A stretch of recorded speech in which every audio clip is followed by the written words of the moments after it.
데살로니가 전서 2장 3절 말씀 다 같이 한 목소리로 받들어 읽도록 하겠습니다. 우리의 권면은 간사함이나 부정에서 난 것이 아니요 속임수로 하는 것도 아니라. 아멘. 하나님의 복음은 하나님의 뜻을 따라서 하나님 나라의 공익을 위해서 행하는 것이기 때문에 바로 사람들에게 복을 주는 것입니다. 그렇기 때문에 정말 참된 복음이 되기 위해서는 이 복음을 전할 때에 그 동기가 정말 다른 사람들에게 복을 주고자 하는 그런 동기에서 복음을 전해야 됩니다. 우리가 이 복음을 전한다라고 할 때 단순히 뭐 전도를 하거나 선교를 하는 것에만 국한해서 생각해 볼 것이 아니라 이 데살로니가전서 2장 3장의 이야기는 말 그대로 그 복음을 따라서 살아가는 우리의 삶이 어떤 자세로 살아가야 하는지, 하나님의 복음을 믿는 믿음의 자세가 어떤 것인지를 보여준다. 우리가 그렇게 나누었습니다. 그러한 부분에 있어서 그러면 우리가 동기가 정말 하나님의 복음을 믿는 사람들은 어떤 동기로 살아가야 되느냐? 이것에 대해서 이제 사도 바울은 이야기를 하고 있습니다. 그래서 이 하나님의 복음을 믿는 믿음을 따라서 살아갈 때 우리의 삶의 동기는 다른 사람들을 대할 때에 하나님의 복을 전해준다. 다른 사람에게 복을 주고자 하는 것이 우리의 동기가 되어야 됩니다. 하나님께서도 우리에게 말씀하실 때 복음이란 것 자체가 이제 우리에게 복 주시고자 하시는 의도에서 말씀하시는 거예요. 우리 여러 번 나누었지만 우리의 믿음은 하나님께서 우리에게 하시는 모든 말씀은 뭐 우리에게 손해가 안 되는 것은 뭐 당연한 일이고 하나님께서 뭔가 말씀하실 때에 그것이 나의 유익과는 아무 상관이 없는데 오직 그냥 하나님 나라를 위해서 그냥 하나님의 뜻을 위해서 아니면 다른 사람들을 위해서 나에게 뭔가 말씀하신다. 우리가 그렇게 생각하면 오해입니다. 하나님께서 우리에게 말씀하시는 것은 내가 뭐 사도 바울이 복음을 전하는 그 사명이 그러한 것처럼 하나님께서 우리에게 말씀하시는 모든 것은 오직 하나님께서 우리의 유익을 위해서 말씀하시는 것이다. 우리가 이 믿음만 제대로 갖추고 있으면은 사실은 그것이 믿음의 확신이고 그것이 믿음의 완성이죠. 사도 바울은 하나님의 복음을 전하는 일에 있어서도 그것이 하나님께서 자기에게 주시는 축복이다 생각하고 그 사명을 감당했어요. 복음을 전하는 데서 여러 가지 고난을 당하고 어려운 일들이 있었지만 그러나 그것을 자기가 손해라고 여기지 않고 빌립보서 3장에서 이야기하는 것처럼 그리스도를 얻기 위해서는 자기가 모든 것을 손해로 여긴다. 다시 말하면은 그 어떤 것도 예수 그리스도를 위하는 것이라면은 손해로 여기지 않는다는 거죠. 그것은 바로 우리가 지금까지 자세하게 나눈 것처럼 하나님 나라의 복음은 하나님께서 하시는 말씀은 하나님 나라의 공익을 위한 것이고 하나님 나라가 내 나라이기 때문에 하나님 나라를 위하는 것은 나를 위하는 것이고 나의 축복을 위한 것이다. 기 때문이죠. 사도 바울은 거기에 대한 철저한 믿음이 있었기 때문에 성령의 기쁨으로 하나님의 복음을 고난 가운데서도 전할 수가 있었던 것입니다. 그래서 이 동기의 문제에 있어서 사도 바울이 제일 먼저 3절과 5절에서 이야기를 하고 있는데, 그래서 정말 복음이 되기 위해서는 정말 복주기 위한, 그러니까 내 사익을 위한 것이 아니라 다른 사람에게 복주기 위한 그러한 동기로 복음을 전하고 또 우리가 그렇게 살아야 된다는 거죠. 그러니까 우리가 그렇게 살아야지 다른 사람에게 복 주는 것뿐만 아니라 그것을 통해 사실은 그게 하나님 나라의 이익이기 때문에 공익이기 때문에 그게 또한 나에게도 복이 된다. 우리가 그러한 믿음으로 그런 자세로 살아야 됩니다. 이것을 이 동기의 문제를 우리가 쉽게 알려면 이제 생각해 보면은 요즘 이제 뭐 선거철이 총선이 다가와서 이제 여러 가지 뭐 많은 이야기들이 있습니다만 정치인들이 그 자기가 어떤 이야기를 할 때에 우리가 그것을 어떻게 판단할 수가 있습니까? 사실은 이제 어려운 게 뭐냐면은 정치인들이 어떤 이야기를 할 때 그게 정말 말 그대로 공익을 위한 것이냐 아니면 실제로는 자기의 사적인 이익을 위한 것인데 그것을 공익을 위한 것처럼 국민을 위한 것처럼 그런 식으로 이 포장을 하느냐. 사실은 이제 그것을 밝혀내기가 이제 그것을 알아내기가 분별하기가 쉽지 않죠. 이게 사실 이제 선거를 한다고 하지만 선거가 어려운 선거를 우리가 계속 해도 이 나라가 발전하고 또 하는 데 있어서 좀 생각보다 이렇게 한계가 있는 것이 바로 그런 부분들 때문입니다. 정치인들이 예를 들면 이제 사실은 뭐 국회의원이 국민을 대표한다. 국민을 대표한다는 게 뭡니까? 국민들의 이익을 위해서 일한다.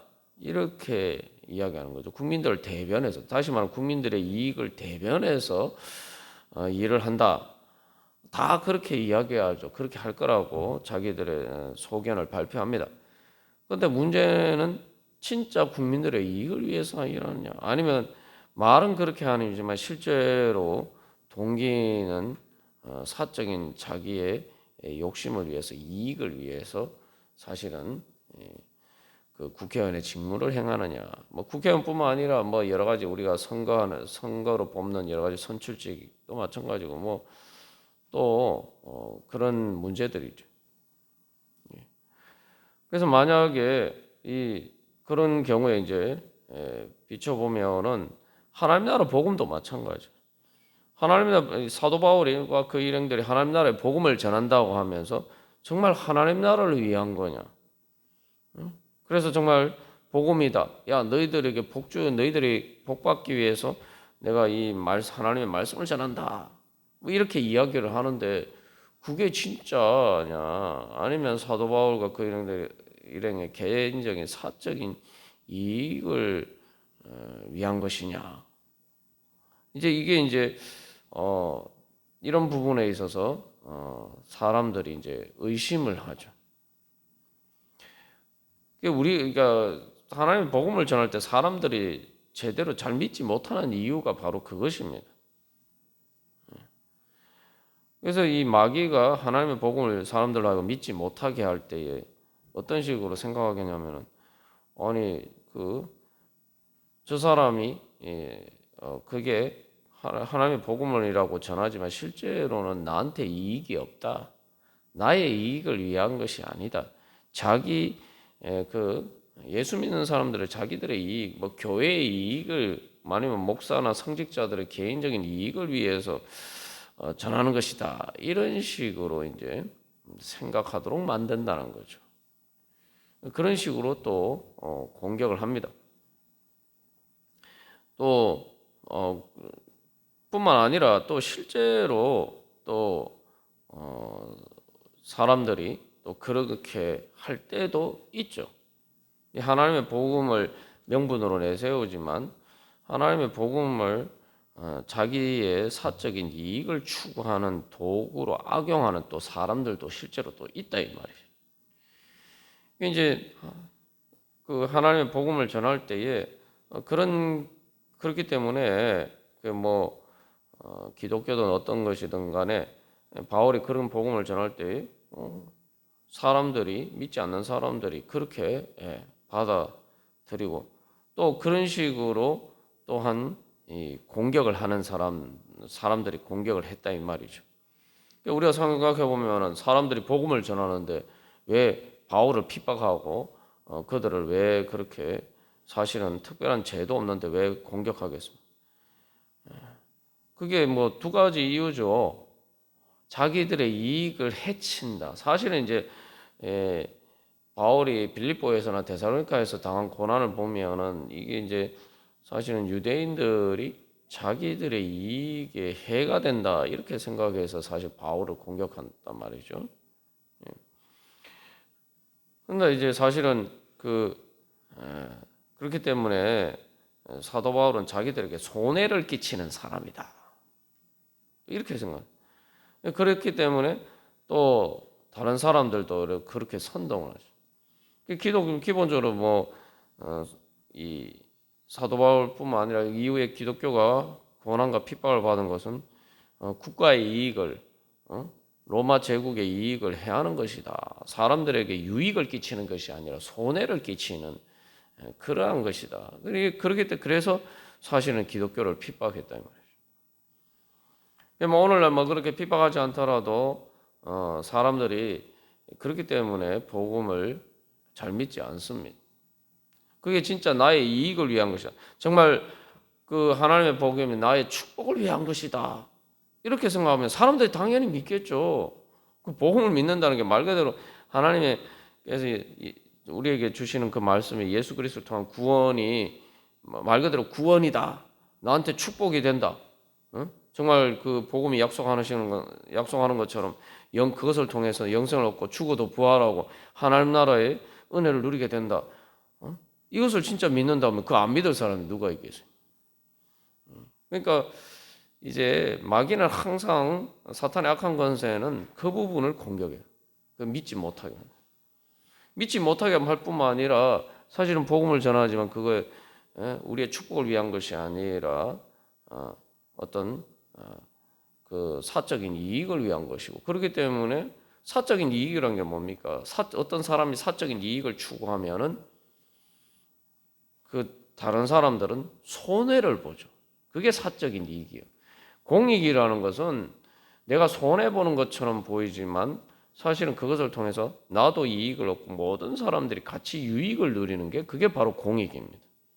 그러나 이제 사적인 이익이라는 것은 내가 이익을 보면은 다른 사람들이 그만큼 손해를 보는 거예요. 그게 사적인 이익입니다.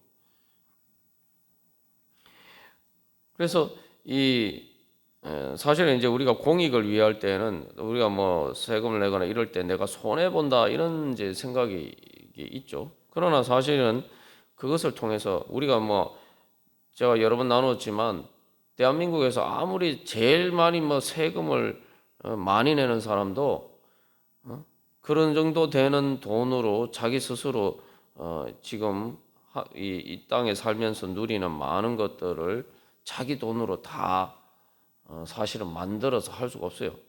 예? 고속도로 하나도 놓지 못해요. 예?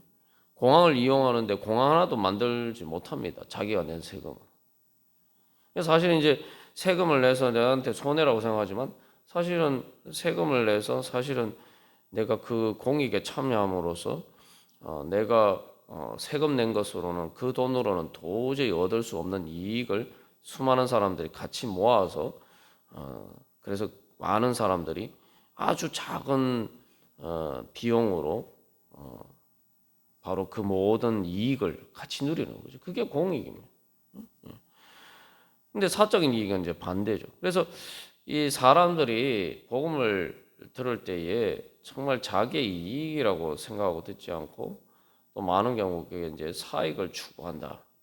이래 또 실제로 보면은 이 공격하는 사람들이 이 복음을 공격하는 사람들이 주로 그런 이야기예요. 요즘 이제 그래서 그 많은 공격하는 사람들은 이 교회 예를 들면 헌금하는 거나 이런 것을 전부 다 마치 이 목회자의 이익을 위한 것처럼 목회자의 영리를 추구하기 위해서 그렇게 하는 것처럼 이런 식으로 이제 주로 안 믿는 사람들이 인터넷에서 많은 공격을 합니다. 그럼 우리가 잘 알다시피 사실은 이 목회자 사례비라는 것은 사실은 교회 그 헌금의 한 부분, 작은 한 부분일 뿐이죠. 그리고 많은 사람들이 목회자가 되지 않았다면 사실은 그만큼 많은 돈을 벌 수 있었는데 사실은 하나님의 사도 바울이 그런 것처럼 하나님의 복음을 위해서 자기의 그런 것들을 포기하고 주님 앞에 또 헌신하는 사람들이 많단 말이죠. 물론 이제 그러나 그 중에 또 실제로 그런 자기의 사적인 이익을 위해서 복음을 또 교회를 악용하는 또 사람들도 있죠. 이제 그런 문제들이 있기 때문에 있는데 사도 바울도 그런 공격을 받았단 말이에요. 사도 바울은 이제 그래서 내가 하나님의 이 복음을 전하면서 내가 사적인 이익을 추구한 게 뭐가 있느냐. 이제 사실은 이 2장에서 그 이야기하는 주된 내용이 바로 사실은 그 내용입니다.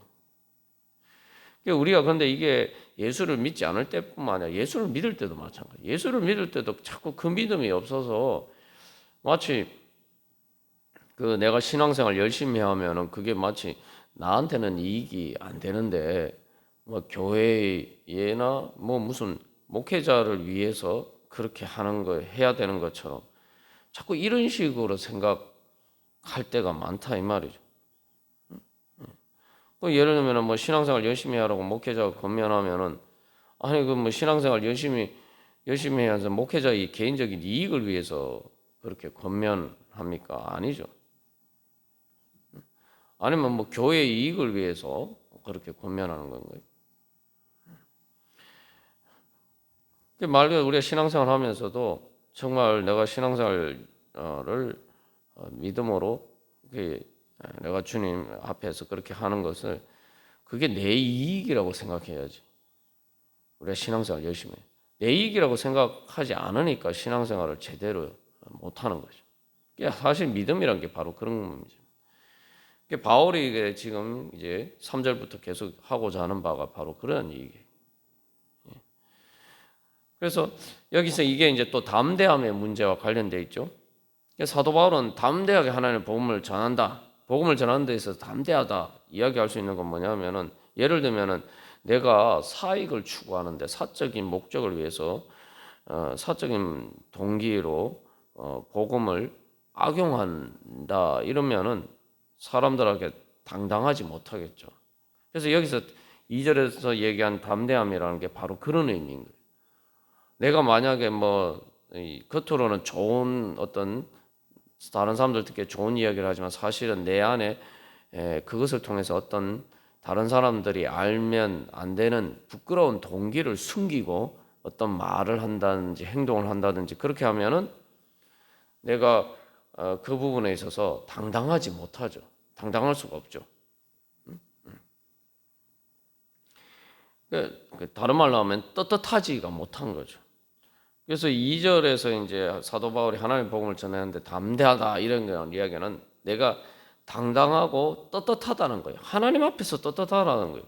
왜냐하면 나는 오직 하나님의 뜻을 따라서 내 사적인 이익이나 사적인 뭐 여러 가지 내 생각이나 이런 것을 따라서 나는 복음을 전하지 않았고 오직 하나님의 뜻을 따라서 오직 하나님 나라를 위해서 그리고 너희들을 위해서 너희들의 이익을 위해서 그렇게 했기 때문에 나는 하나님 앞에서나 사람들 앞에서 떳떳하다, 당당하다 그렇게 이야기하는 겁니다.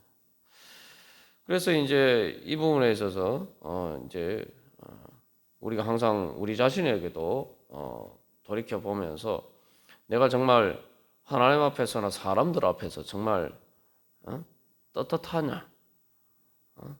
그렇다면은 내가 하나님께서 주시는 믿음의 담대함을 가질 수가 있습니다. 우리의 믿음의 용기가 어디에서 오느냐? 내가 하나님 앞에서 사람들 앞에서 중요한 것은 내가 뭐 겉으로 말하거나 행동하는 게 문제가 아니라 그 말과 행동을 하는 내 중심의 동기가 하나님 앞에서 떳떳하고 하나님이나 사람들 앞에서 떳떳하다면은 내가 믿음의 담대한 용기를 가질 수 있고 그리고 그걸 통해서 사실은 이제 하나님께서 주시는 말 사도 바울이 2절에서 하나님을 힘입어 이야기했는데 하나님의 능력이 나를 통해서 나타나고 또한 하나님의 뜻이 나를 통해서 나타나는 수가 있는 것입니다. 그렇기 때문에 그러한 우리가 떳떳한 담대함이 있어야지 우리가 믿음의 능력을 우리가 발휘할 수가 있습니다.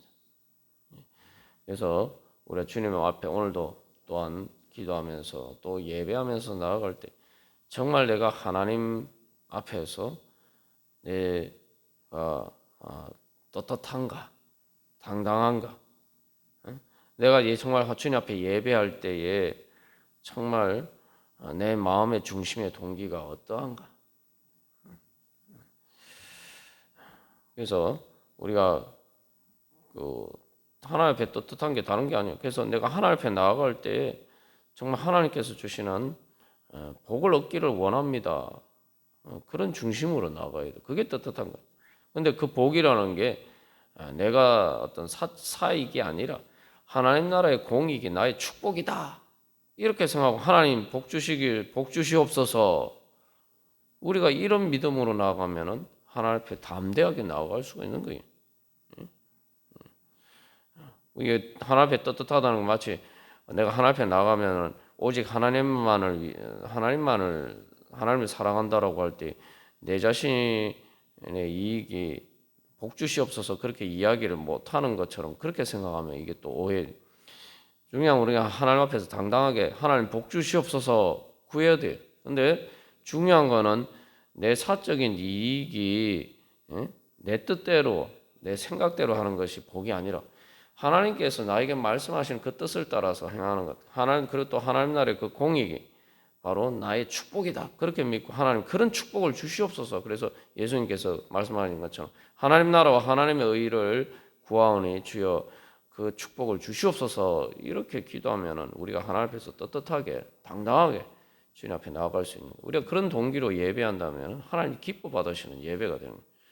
그리고 또한 우리가 그런 믿음으로 또 다른 사람들에게도 정말 하나님 나라와 하나님의 의가 우리들 가운데 이루어지기를 원하고 그래서 다른 사람들이 또 하나님 나라의 축복을 받기를 소망하면서 그렇게 우리가 사람들을 대한다면은 우리는 하나님 앞에서뿐만 아니라 또 사람들 앞에서도 당당하고 그런 우리들을 통해서 또 하나님의 그러한 복음의 역사가 나타날 줄로 믿습니다. 다 같이 기도드리시겠습니다.